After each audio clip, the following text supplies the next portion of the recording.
Olá, seja bem-vindo ao Educa Floripa. No programa de hoje vamos falar sobre Educar no Verão, um projeto com foco em atividades lúdicas e que auxiliam na transmissão de conhecimentos e na ampliação de vivências dos pequenos. Uma ação que também contribui com pais que precisam trabalhar durante a temporada. E também vamos conversar sobre um projeto de educação empreendedora que aconteceu na Escola Básica Municipal Intendente Aricomédias da Silva, uma iniciativa que estimula os estudantes a desenvolverem soluções voltadas para a resolução de problemas do ambiente escolar ou da comunidade na qual estão inseridos. E a gente inicia falando sobre Educar no Verão, um projeto que abre as portas de alguns núcleos de educação infantil durante o período de férias. E quem está aqui comigo para falar sobre esse assunto é a Janaína João, que é diretora de Educação Infantil da Secretaria Municipal de Educação aqui de Florianópolis. Janaína, seja muito bem-vinda novamente ao Educa Floripa. Olá, Cíntia. Olá a todos os telespectadores. É um prazer estar aqui novamente falando mais um pouquinho sobre a educação do nosso município. Muito obrigada. Florianópolis é uma cidade turística e no verão muitos pais acabam trabalhando em dobro. Foi a partir daí que nasceu esse projeto que abre as portas de alguns núcleos de educação infantil durante o período de férias? Cíntia, a nossa cidade, ela já vem tendo essa atenção às crianças em período de férias há muito tempo. Há mais de 2 décadas a gente já tem esse projeto na nossa rede, né? Que ele tem outros nomes, teve uma época que foi chamado de colônia de férias e hoje, considerando o caráter educativo das propostas que nós desenvolvemos nos nossos núcleos de educação infantil, mesmo no período de férias, a gente chama então de projeto Educar no Verão. E sim, ele vem atender em todas as regiões com ao menos 1 ou 2 núcleos de educação infantil municipais, aquelas crianças que as famílias precisam trabalhar nesse período e precisam desse espaço então para deixar seus filhos, considerando que nós temos um caráter educativo, mas também prestamos um serviço à sociedade, né? Você falou na questão do caráter educativo, mas tem algum diferencial nesse período? Então, Cíntia, toda a proposta, todo o trabalho que a gente desenvolve junto às crianças, seja durante o ano letivo ou nesse projeto Educar no Verão, ele tem um caráter educativo, porque todas as ações de educação, de cuidado, ele é educativo. Entretanto, nesse período, a gente organiza a rotina de uma forma mais lúdica do que normalmente a gente acaba fazendo no decorrer do ano e coletiva. As propostas são mais coletivas. A organização, por exemplo, da hora atividade dos professores que atuam nesse período é organizada de uma forma que uma parte dela é cumprida na unidade educativa, justamente planejando e organizando esses espaços para as propostas coletivas. E aí a brincadeira, que já é um eixo norteador de vocês, ganha mais força ainda. Sim, todo o trabalho ele perpassa por esse eixo que já é um eixo estruturante, estruturador do nosso trabalho, que é a brincadeira, né? Esses momentos lúdicos de interação, de ampliação das linguagens, de repertório vivencial acontecem de forma coletiva, lúdica e atrativa às crianças. As crianças adoram estar nesse espaço coletivo, especialmente nesse período. Agora, são professores já da rede ou são profissionais contratados? Como é que fica essa questão? Cíntia, nós temos professores que passam por concurso público e são efetivados no serviço público e que, por não terem completado ainda 1 ano de serviço, não têm direito a férias como os demais profissionais. Então, eles precisam atuar, então atuam no programa Educar no Verão. Mas nem sempre esse número de profissionais é suficiente. Então, aliado a isso, a gente também faz contratações a partir de um processo seletivo para professores substitutos de diferentes áreas para atuar nesse projeto. Quantos núcleos de educação infantil vão estar envolvidos no projeto Educar no Verão? Cíntia, eu até fiz uma colinha aqui. São 9 grupos de educação, núcleos de educação infantil municipais que vão atender, distribuídos aí na nossa cidade em diferentes regiões, né? Nós vamos atender 50 grupos de crianças. Olha, quase 2.000 crianças serão número atendidas. alto. É um número alto. A gente teve uma grata surpresa, assim. A gente faz um planejamento inicial, considerando que nós íamos atender 4 grupos de atendimento por unidade, né, em cada uma dessas 9 unidades. E a gente tem uma grata surpresa que as inscrições superam as expectativas, e a gente atende muito mais crianças. Tem unidades que vai atender 7, 8 grupos, ao invés dos 4 que nós havíamos previsto. E aí esses grupos, essas unidades foram escolhidas conforme a demanda mesmo. Nós temos no norte da ilha, no sul... Temos em todas as regiões. Eu vou até te listar aqui, né? Nós temos a Almirante Lucas, que vai atender 6 grupos, que é no centro, uma região bem central ali na Mauro Ramos. Nós temos o Neiane Pires de Matos, que vai atender 4 grupos no sul da ilha. Nós temos o Neim Clair, que vai atender 8 grupos no norte da ilha, e também no norte da ilha nós temos o NEM Ingleses, que vai atender 7 grupos. Nós temos também o NEM Chico Mendes, que vai atender 3 grupos na região do continente. Temos o NEM Lauzimar, que é na região norte-leste, ali, na divisa com o leste, vai atender mais 6 grupos. Orlandina Cordeiro, na região oeste, mais 5 grupos. O NEM Valdemar, que é ali na Trindade, atende mais 7 grupos. E o NEM Elizabeth Nunes, que é na Barra da Lagoa, mais 4 grupos. Está bem distribuído no sentido de contemplar, né, famílias de todas essas regiões. As matrículas, elas já encerraram para esse período do Educar no Verão? Já encerraram. Elas aconteceram em novembro, como eu disse, a gente teve um número muito além do que nós havíamos previsto. Inclusive, a gente tinha previsto inicialmente 8 unidades e ampliamos para 9, né? A gente incluiu mais uma unidade, e se tu fores perceber, a gente tem uma concentração maior no norte da ilha, considerando justamente esse movimento aí do verão, da alta temporada, daquelas famílias que trabalham e ampliam a sua renda nesse período. Agora, falando um pouquinho de educação infantil, aproveitando tua visita aqui no Educa Floripa, a gente está encerrando aí o ano. Foi um ano positivo? Cíntia, foi um ano maravilhoso para a educação infantil. Nós tivemos esse ano um seminário muito importante, que foi da avaliação de contexto, que é um movimento de avaliação da rede, um movimento corajoso de avaliar a rede com um instrumento próprio, validado pelo INEP, a partir de uma metodologia italiana, mas construindo uma metodologia própria da rede, né? A única experiência fora da Itália. Então, foi muito importante. Nós tivemos também um seminário de lançamento da reedição dos nossos documentos orientadores, que foi bastante importante também. Nós tivemos a ampliação de vagas integrais, né? A gente viveu um momento histórico em que a gente tinha mais de 4.000 crianças na lista de espera. Hoje a gente tem menos de 100 na rede toda, e essas 100 são muito localizadas, assim, eu quero vaga naquela instituição, mas eu tenho às vezes numa próxima e a família não quer. Então a gente está numa condição muito confortável. A gente tem a finalização de 2 novas unidades educativas que serão inauguradas em breve. Então é um momento muito importante para a rede municipal de Florianópolis, especialmente no que diz respeito à educação infantil. Um balanço positivo, então. Você falou aí sobre a questão do gargalo no número de vagas, e durante muitos anos essa foi uma questão muito delicada aqui em Florianópolis. A situação é mais confortável nesse momento. E aí você falou também de algumas famílias que buscam, né? É claro, a gente entende a unidade mais próxima à sua casa, mas quando isso não é possível, como que é feito esse movimento? A gente tem um setor na Secretaria Municipal de Educação, que é o DIPED, que tem todo esse levantamento, e a gente busca proporcionar às famílias a possibilidade de uma vaga numa outra instituição que também seja, talvez não seja aquela mais próxima, mas assim, uma outra próximo também. Então, assim, dificilmente uma criança sai, uma família sai sem a possibilidade de uma vaga na rede municipal de Florianópolis. A gente vem vivendo um movimento aí de talvez de baixa de natalidade, em que a gente tem unidades pela primeira vez na história com vaga, com turmas todas fechadas um ano inteiro, que a gente não teve demanda, né?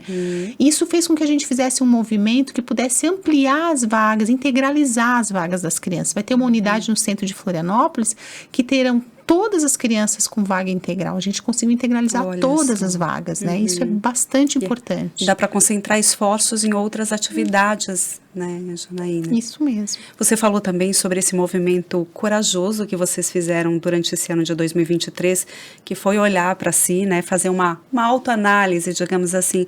O que se percebeu dentro da... A gente, eu não sei se eu consigo te dizer já os resultados desse processo. A gente fez no ano anterior um projeto piloto que a gente fez a avaliação de contexto, chega então em 5 núcleos de educação infantil, e aí a gente teve um cuidado de ser núcleos de maior ou menor porte, em situações, em regiões mais específicas. A gente pensou numa forma de diversificar esses NEINs para que a gente tivesse um raio-x. A partir desse piloto, a gente começa então em 2023, de fato, a avaliação de contexto na rede. Esse ano a gente conseguiu fazer em 25 unidades, estamos terminando os relatórios agora, para a gente poder ter uma ideia de como que foi esse movimento, e até o final de 2024 nós passaremos em todas as unidades da rede. Então, final de 2024, de fato, teremos um raio-x aí da nossa rede para poder encarar de frente e pensar em políticas públicas que qualifiquem ainda mais o nosso trabalho. Porque a ideia é essa mesmo, é poder olhar para si, ver o que precisa ser e o que pode ser aperfeiçoado, né? E, de repente, recalcular a rota em algumas situações. Esse é um movimento contínuo, né, Janaína? Isso é muito importante, e não é por acaso que a nossa rede é referência. A nossa secretária municipal de educação, professora Fabrícia, o nosso prefeito tem valorizado e apoiado esse movimento, né? Como eu disse, é muito corajoso, não é qualquer rede que aceita e que faz esse movimento todo, esse investimento numa avaliação para olhar para si e ver o que podemos melhorar. Porque, claro, vai aparecer muitas coisas boas que nós fizemos, mas as fragilidades e os desafios também serão evidentes a partir disso, né? Mas só assim é possível, né, expandir e crescer com mais responsabilidade ainda. Janaína, vocês estão encerrando 2023, mas o planejamento de 2024 já começou. Já está a todo vapor, né? Nós já estamos com um calendário já aí bastante adiantado, estamos organizando novos seminários, novas formações, a continuidade da avaliação de contexto, a reorganização do assessoramento pedagógico da rede, pensando que agora a gente precisa abraçar todos juntos a avaliação de contexto, que será pano de fundo para planejar as nossas ações futuras, né? Então, a gente está aí com muito trabalho. Antes da gente encerrar, eu queria falar um pouco sobre o projeto, né, dos NEINs do futuro. Como é que estão? Quantas unidades nós temos hoje? E como é que está o desenvolvimento desse projeto? Tem dado certo? Cíntia, nós temos 6 unidades, né? Começamos lá com o NEIN Doralice, que foi uma proposta da própria unidade, depois nós ampliamos para mais 5 NEINs, né? Nós estamos vivendo um momento de avaliação desse projeto piloto, NEIN do futuro, né? Nós entendemos que em um ano letivo é impossível fazer uma avaliação qualificada e pensar de fato em todos os detalhes, mas o que eu posso adiantar é que as crianças têm ganho muito com a possibilidade de ampliar os seus repertórios com os professores de diferentes áreas, diferentes licenciaturas. Tem sido muito bacana poder participar e assistir todo esse processo. Porque para quem não conhece ainda, o NEIN do futuro, ele vem com um projeto diferente. Sim, o NEIN do futuro, ele traz pela primeira vez para as crianças a oportunidade de terem professores de diferentes licenciaturas. Então, para além dos professores auxiliares de educação física, que é o que nós já temos, auxiliares de sala, a gente tem também professores de música, professores de arte, professores de tecnologia, professores de língua, professores de libras. Então, tem unidades que estão mais vinculadas às artes, outras às línguas, outra à tecnologia. É muito interessante. Você falou em tecnologia, porque vocês também estão trazendo essas ferramentas para os pequenos. Sim, bem, a pandemia veio nos ensinar que a gente não vive mais sem tecnologia, né? E a gente não pode resistir a isso, a gente tem que usar a tecnologia, aliar a tecnologia em favor do desenvolvimento das crianças, né? E pela primeira vez nós temos professores de tecnologias para a educação infantil, né? O ensino fundamental já tem. Nós inauguramos essa atuação desse profissional com os NEIs do futuro. E, claro, numa outra perspectiva, que não é de sala informatizada, Sim. que não é só de uso de tablet ou de computadores, mas de pensar em soluções tecnológicas para problemas cotidianos. Então, eu lembro de uma situação em, por exemplo, o professor de tecnologia pensou com as crianças a construção de uma tirolesa, porque o boneco precisava resolver uma situação, buscar o brinquedo e aí construir uma tirolesa, que é um recurso tecnológico para resolver aquele problema cotidiano. E o trabalho que vem acontecendo em alguns dos nossos NEIs do futuro, né, e que é a nossa proposta, é de docência compartilhada entre esses profissionais. Então, o professor de tecnologia tem uma atuação, e o de línguas já entra naquela mesma temática, e o de música também, e a professora de sala também. Então, tá muito bacana. Bastante novidade, então, a caminho de 2024 também, né, Janaína? Sim, muita. A gente está muito feliz e empolgado aí com tudo que vai vir ainda para 2024. Janaína, muito obrigada pela tua participação aqui no Educa Floripa. Sucesso, né? Parabéns pelo trabalho. Muito obrigada, eu que agradeço a oportunidade. E a gente faz uma pausa agora para o quadro Desafio de Português. Que tal testar os seus conhecimentos com o professor William?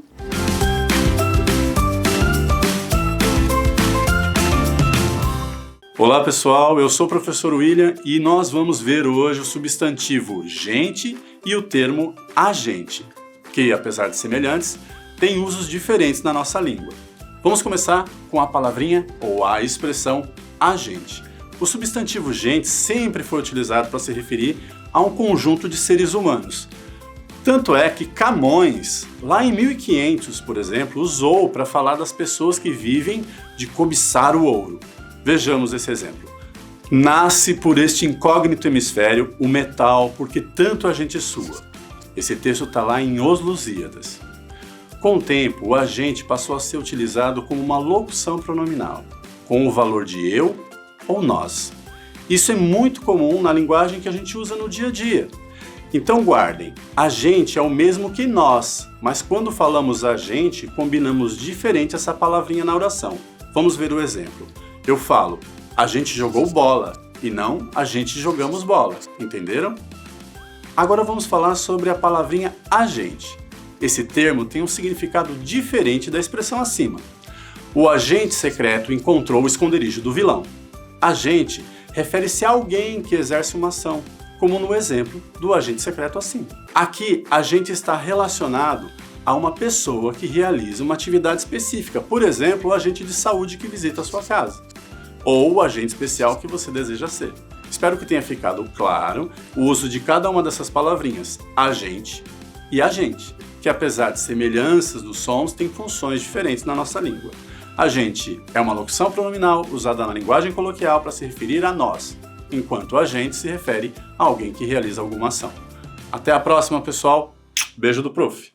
Tá aí, boas dicas de português. E a gente segue o Educa Floripa agora falando sobre um projeto de educação empreendedora. E quem está aqui comigo é a Carla Pérez Souza, que é diretora da Escola Básica Municipal Intendente Aricomedes da Silva, conhecida como EBIAS, e também a estudante Isabela Miros Becker de Oliveira.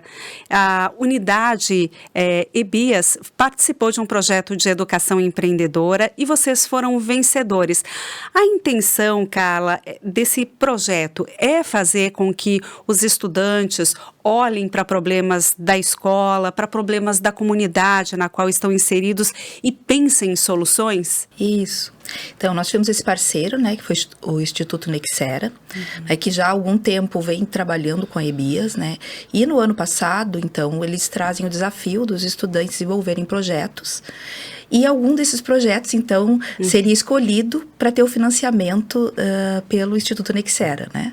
A Isabela fez parte do grupo que venceu, né, foram 12 grupos, foram 12 projetos diferentes que surgiram, né, eles tiveram formação, né, os PITs, né, a formação dos PITs com um profissional, né, que também veio nos auxiliar, que foi o professor Antônio, na época, e desses projetos, então, nasceu deles, que eles observaram justamente isso, uma situação que eles viam que necessitava de uma solução.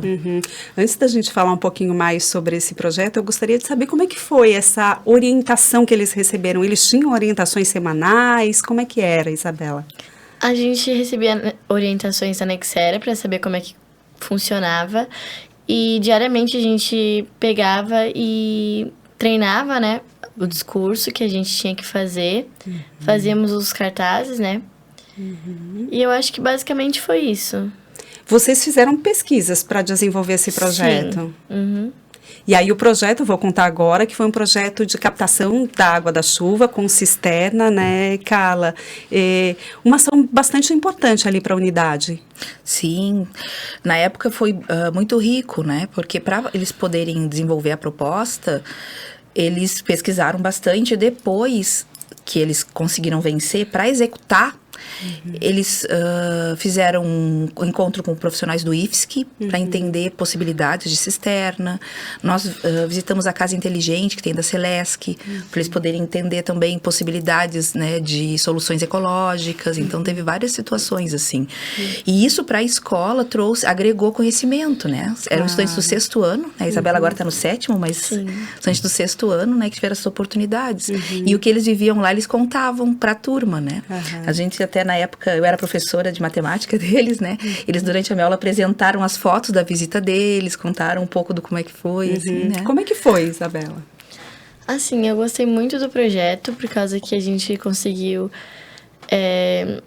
em outras escolas para ver como que eram as orientações para a gente conseguir fazer. Fomos nessa Casa Inteligente e também eu achei muito legal que a gente... Dá pra aprender muita coisa, né? Sim, eu achei muito legal que a gente aprendeu tudo isso. Eram quantos integrantes aí no teu grupo? Eram 5 integrantes. Era a Isadora, o Sérgio, o João Gabriel e eu. E mais a Stephanie, só que ela acabou saindo daí... Por causa que eu acho que ela mudou de escola, mas no começo do projeto ela estava. E aí, Carla, além, né, de todo esse conhecimento, também é possível trabalhar habilidades que vão além daquelas de sala de aula, né, do currículo. Sim, na realidade a gente consegue materializar, né, muitos conhecimentos, né, mostrar que eles estão relacionados com a vida, né, fazer a relação com a sala de aula a partir da vivência deles, né. Então para tomar as decisões eles tiveram que fazer os custos, né, calcular todos os valores, né, teve muitas coisas, entender que há possibilidades diferentes de tamanho dos reservatórios.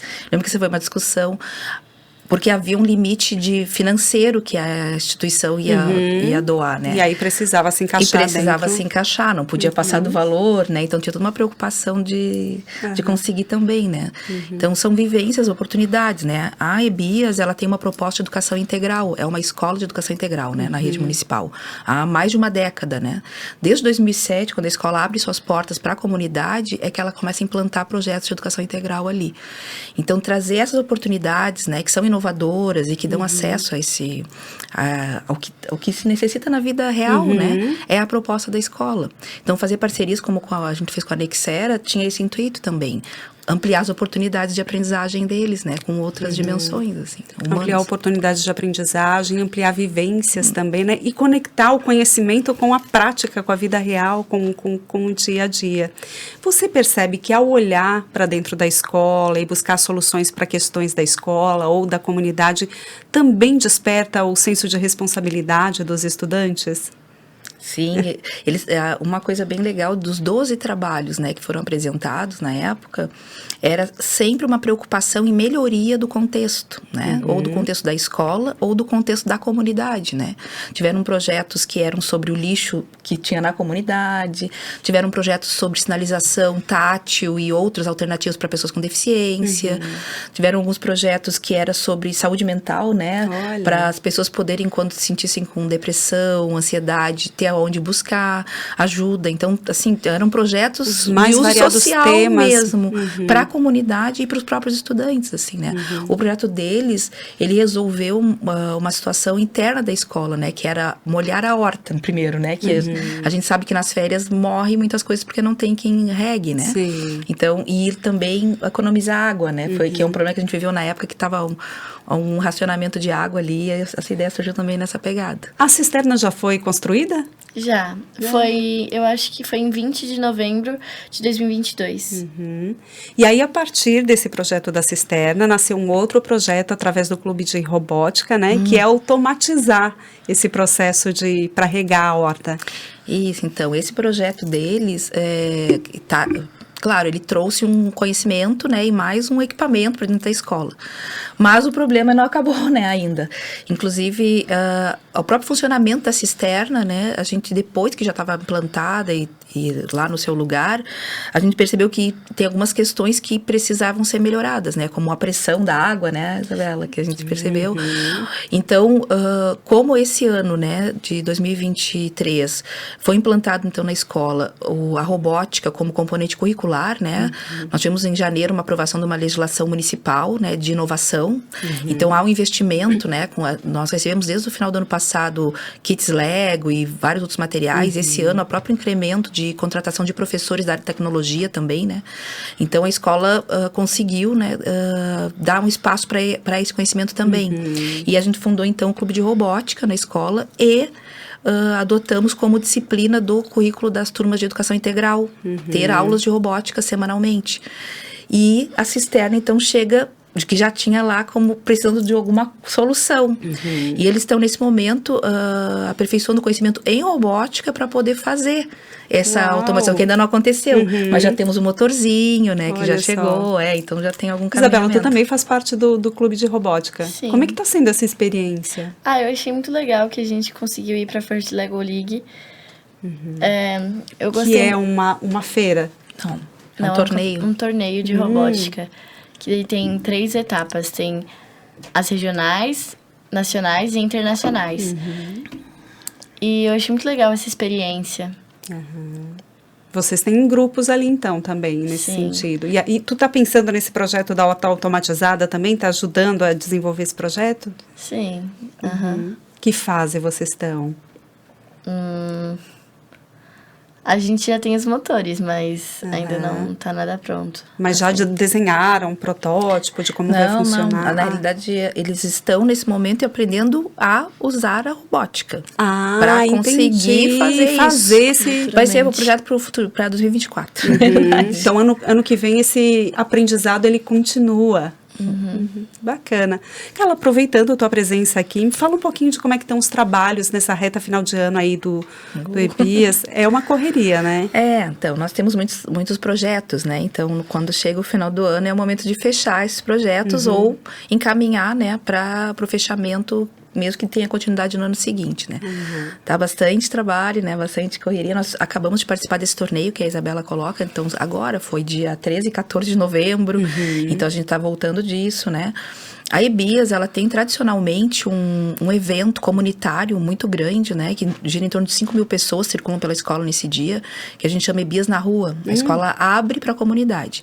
E nesse dia, né? Então, o pessoal que foi pro torneio vai apresentar o que viveu lá no torneio, né? Nós temos todos os projetos da área de ciências e educação ambiental que a escola desenvolve, que também vão ser apresentados. Nós temos diversos projetos sociais na escola, com esporte. Então, vai ter torneio de voleibol nesse dia, né? As famílias vão estar todas lá, né? As famílias. Nós teremos aulas de dança para a comunidade. É um dia... E os alunos também apresentam seus trabalhos, né? O que fizeram durante o ano. São quantos estudantes lá? Hoje, 720 estudantes do diurno, né? Que seria o turno regular. E nós também temos a EJA à noite com 30 estudantes. Mas os nossos projetos sociais noturnos, né? Que são mais de 10 projetos, eles movimentam em torno de 400 pessoas diariamente à noite na escola. Esses projetos noturnos não são só com estudantes? Não, é aberto para a comunidade. As famílias participam. Nós temos yoga, jiu-jitsu, taekwondo, vôlei, basquete, futsal. É tantas coisas, né? Então, nós temos vários projetos sociais que funcionam à noite, né? Temos uma confraria das Marias, que a gente chama, que são um grupo de mulheres da comunidade que se reúnem e dão cursos de artesanato gratuitamente. Então, a escola, ela é uma escola viva. Nós entendemos que tudo é ensino e aprendizagem, tá? O que a gente entende que vai além, muitas vezes, é daquele currículo prescrito, né? O que está, né, previsto nas matérias, nos conteúdos, né? Tem outros conteúdos de formação humana, por isso que a gente se compreende como uma escola de educação integral, né? Formação de todas as dimensões do estudante. Carla, Isabela, muito obrigada pela participação aqui no Educa Floripa. Não sei se tu queres deixar alguma mensagem final, Carla. Então, uma mensagem para nossa comunidade, né, Isabela? Para os colegas, né, os alunos que não estão aqui agora, né? Então, que todas essas ações que eles fazem, né, eles continuem, né, empenhados, né, e dando o seu melhor, né? A nossa escola quer ouvi-los, né, sempre, né, e oportunizar mesmo, né? Então, é isso, uma escola aberta. Aberta para todos. Isso aí. Muito obrigada pela participação de vocês. A gente que agradece. E o Educa Floripa de hoje fica por aqui. Muito obrigada pela sua companhia e até mais.